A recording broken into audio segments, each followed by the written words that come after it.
Hey Canucks fans, it's time for another edition of Ask Me Anything. I'm Canuck Clay. I'm the founder of the GLCPC, the Good Looking Canucks Positivity Club. This is my Canucks take all in one take. It's Clay's Canucks commentary for Sunday, July the 4th. Subscribe now for Canucks insight that's positive, timely, and trustworthy. Happy 4th of July to all of my American viewers. I hope you have a safe and restful and fun day of celebrations, or maybe even more than a day of celebrations. And for everyone else on the channel, don't forget tonight it's the members only live stream. So if you're one of the 40 or 45 or so members, usual time, 10 p.m. The link's already out, but I hope you'll join me tonight at 10 p.m. Maybe we'll be talking about a Tampa Bay win, or maybe we'll be talking about a Montreal Canadiens win, getting slowly itching, scratching, and crawling their way back into the series. So again, that's 10 p.m. tonight for members only right here on YouTube. But because of that, because there's no regular live stream tonight, I thought I would do an expanded Ask Me Anything. So I'm answering every question, I think, or just about every question that was left on my video yesterday. So let's get right to it. Tom says, will you message Drancer and audition to be a co-host on the Vancast since J-Pat is leaving? Tom, great question. I actually thought about that for a fleeting moment, but I think usually I'm presuming there's some candidates out there that are more qualified than I am. Although admittedly, I think I would do a really good job, and it sounds like I'm showing off a little bit, but I think I'd be a perfect foil for Drance. I know my stuff, I know my numbers, I know my stories, and I think I could be the nice positive foil to his more sometimes negative and sarcastic. But I still like Thomas Drance a lot. And I think he does a really, really good job. But I have a feeling that maybe he's got some other people in mind. But thanks for the compliment, Tom. I think I could definitely hold my own with him and do something, do something good. I don't know if people in Vancouver would want that. They might want a bigger name than yours truly, but I think it'd be a lot of fun. But thank you for the compliment anyways. And yeah, we'll see what Jeff Patterson is doing. I have a couple suspicions, a couple theories, but we will see as they announce it sometime this month. Noah, what is more important, improving our defense, our top six, or bottom six? Well, obviously, I think all three are important to improve, Noah, but I think my gut feeling is if I had to pick one of those three, I would actually say it's our defense, and then our bottom six, and then our top six. Top six is not the best, but we can survive, especially with the healthy PD. We can survive. Maybe you don't want Pearson and Hoglander in there full time, but what else can you do right now? So I think the top six is okay. The bottom six, it can get better, and it will get better with at least Podkolzin starting down there. And I think, though, our defense is what scares me the most, because if Edler and Hamonic don't come back for whatever reason, then you're looking back at bringing only Hughes, Myers, and Schmidt. Is Schmidt unhappy? I talked about that yesterday. How good's Rathbone going to do? Going to be, I hope, really good. But still, remember, he's going to be a rookie. So then you're looking at a pretty, kind of shallow defense pool. So I think that defense is the biggest concern for me. And if Edler and Hamonic do come back, I like Rathbone as an upgrade over Ben. So maybe then our defense does improve with Hamonic and Edler come back. But the money has to be right. Travis Green asks, is Boeser worth a qualifying offer of $7.5 million, and what term do you think he gets on his next contract?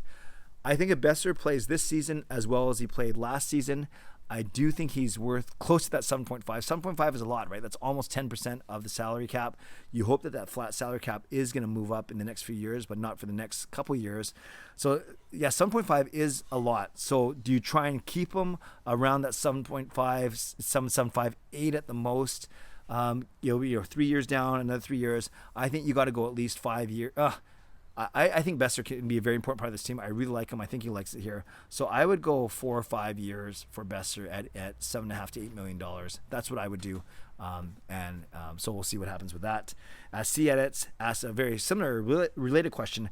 How much would you re-sign Horvat and Miller for? So these two guys, their contracts end not at the end of next season, but the end of the season after that. I think Horvat's making 5.5 or something like that. Miller's making around that as well. If PD's going to be making between 7 and 8, Boeser's going to make 7.5 to 8.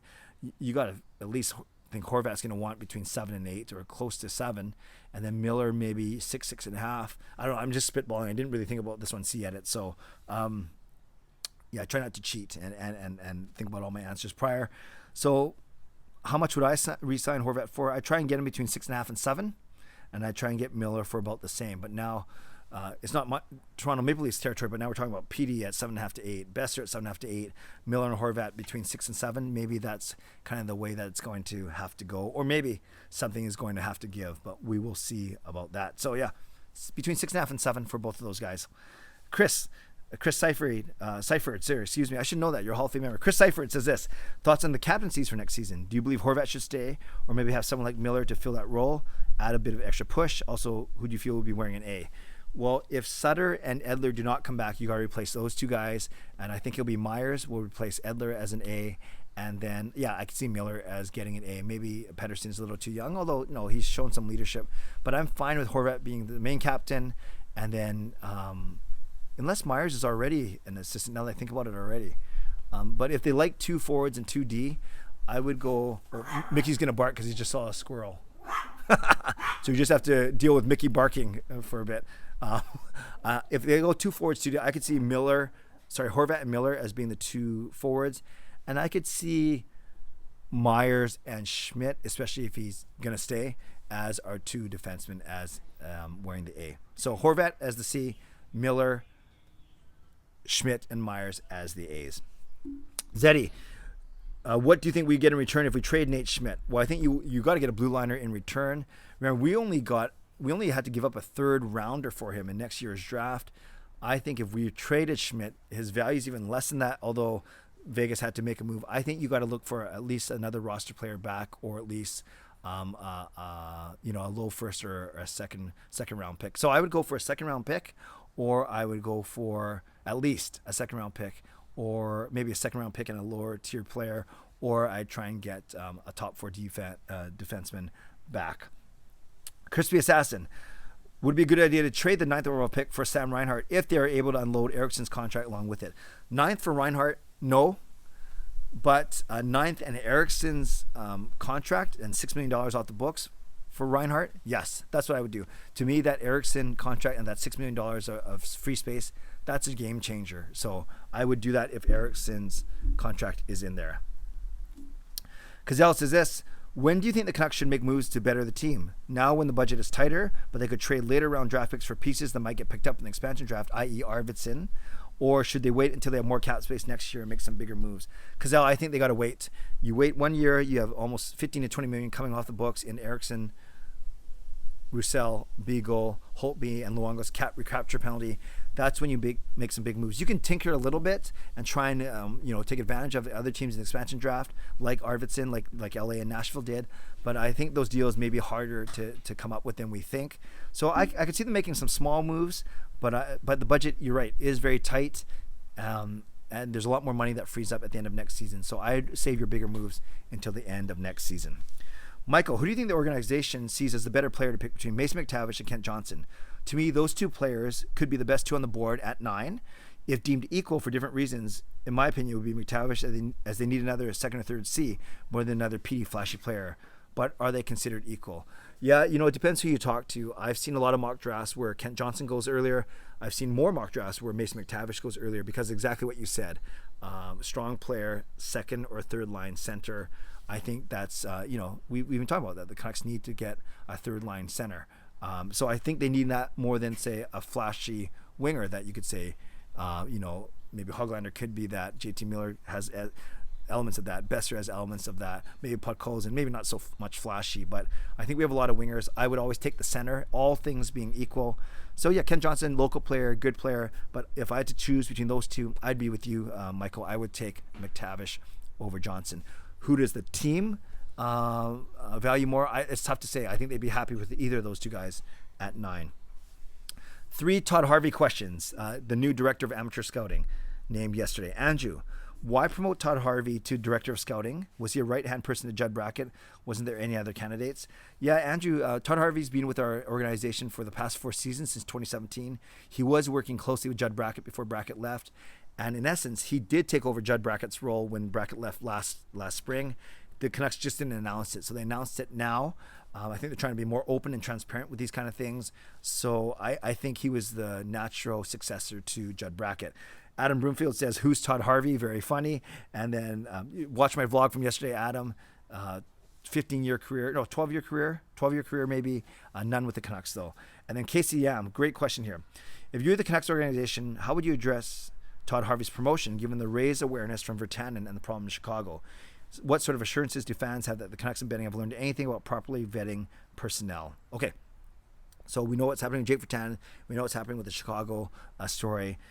For those of you who don't know, Todd Harvey and Dallas Stars teammate Grant Marshall, along with 2 other men, so 4 of them, were accused back in 1996 of sexually assaulting a 20-year-old woman at a Winnipeg house party, but Crown prosecutors dropped the charges before a preliminary hearing was even held. At the time in Manitoba, police were obliged to automatically make arrests and file charges after a sexual assault complaint. I got that from Patrick Johnson's article yesterday. So the charges were dropped, and that was 25 years ago. Now, I've always said that sports is a very forgiving place, right? Especially, and I think in certain respects, there needs to be a level of forgiveness. There needs to be room for redemption stories, so on and so forth. If Harvey had been charged, I think the story is different. But the fact that A, it was 25 years ago, and B, more importantly, regardless of time, that he wasn't found guilty, he wasn't charged, then I think I don't want to say it's a non-story. There's Mickey again with the squirrel.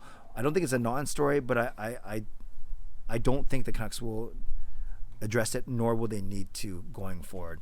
I don't mean to sound insensitive. I just have a feeling that's the way it's going to go. And I'm sure they knew about it when they hired him 4 years ago, Casey. I think that's a great question, but I don't think that'll be an issue going forward. 2 more questions. Fangirl, do you think the NHL will send players to the Olympics this upcoming winter? I think it's 50-50 right now. I know they want to as part of the whole CBA and the return to play last summer, but it doesn't look like it's a slam dunk. So right now I think it's 50-50. I know I want to see it happen as a hockey fan. And lastly, Beauty Breaks. Who should win the playoff MVP if Tampa wins? For me, it's Nikita Kucherov. I believe he has 34 points or 32 or 34 points in 21 games so far, which is absolutely crazy. So I'd give it to Nikita Kucherov right now. It'll also help me in my pool. But then I think a close second would be Andrei Vasilevsky, especially if he pitches a shutout in the deciding game. But I think Kucherov. I have Kucherov slightly ahead of Vasilevsky in the Conn Smythe voting. So there we go, Canucks fans. A story about the Vancast. A question about the Vancast. A bunch of Canucks questions. Todd Harvey, and then of course Olympics and the Stanley Cup final. So thanks for submitting those. Hope I answered them to your satisfaction. I appreciate you taking the time to send those in. There's Mickey and the squirrel for a 3rd time. So shout out to my Hall of Fame members: Jens95, Sim Alexander, Justin Credible, nucksfan number 29, Lucas Gates, Chris Seifried, Adam Broomfield, Shea Family Channel, Jamie Sports Soccer More, and Shannon Hollingworth. Thanks for your support as always, and thanks to the support of all members of all levels. You are listed in my video descriptions. If you want to become a member of the CCC Crew, press the join button underneath this or any of my videos or in the memberships tab on my YouTube channel. Speaking of members, don't forget, members only live stream tonight, 10 p.m. right here on YouTube. Leave a comment below with your reaction to any of my answers to your questions, and I hope that you enjoy a wonderful day in the sun. You can tell I'm already out here ready to go. Subscribe if you like to, like this video if you like to, become a member of this channel if you like to. Stay safe, stay healthy, take care of yourselves, and take care of each other. Have a great day. God bless, and go Canucks go.